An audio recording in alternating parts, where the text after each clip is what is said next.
Thoracic outlet से पास होने वाली वेन्स, ब्रेकियल प्लेक्सिस, आर्टरीज जब कंप्रेस हो जाती हैं तो पेशेंट को थोरेसिक आउटलेट सिंड्रोम हो जाता है। कंप्रेशन की जो कॉमन साइट्स हैं वो स्केलिन ट्रायंगल, कोस्टोक्लेविकुलर जंक्शन और इंटरपेक्टोरल स्पेस है।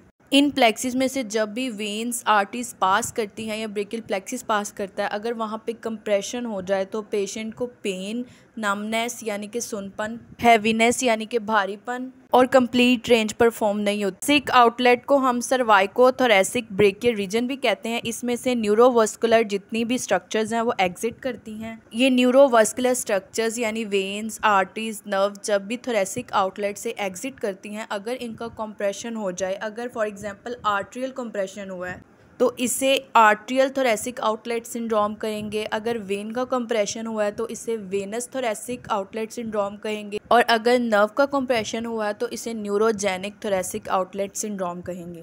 First narrowing area is interscalene triangle.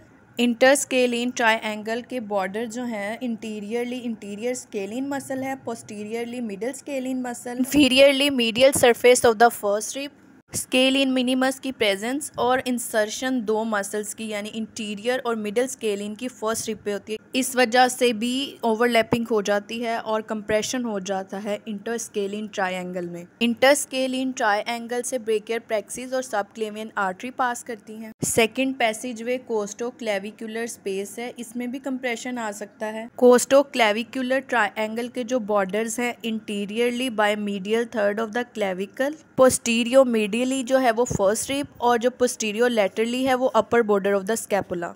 Subclavian vein and brachial plexus इस ट्रायंगल से भी क्रॉस करती हैं। Third and last passageway is subcoracoid space और subpectoral minor space. Pectoralis major की शॉर्टनिंग इस स्पेस की कंप्रेशन कर सकती है और जब भी पेशेंट हाइपर एबिडक्शन करता है तो न्यूरोवास्कुलर जितनी भी स्ट्रक्चर्स हैं उन पे कंप्रेशन आता है। सब पेक्टोरल स्पेस के जो बॉर्डर्स हैं superiorly coracoid process, posteriorly 2 to 4 ribs हैं एंड इंटीरियरली पेक्टोरैलिस माइनर। कुछ पेशेंट्स में सर्वाइकल रिब की प्रेजेंस की वजह से भी कंप्रेशन आ जाता है ब्रेकियल प्लेक्सिस और न्यूरोवास्कुलर स्ट्रक्चर्स का।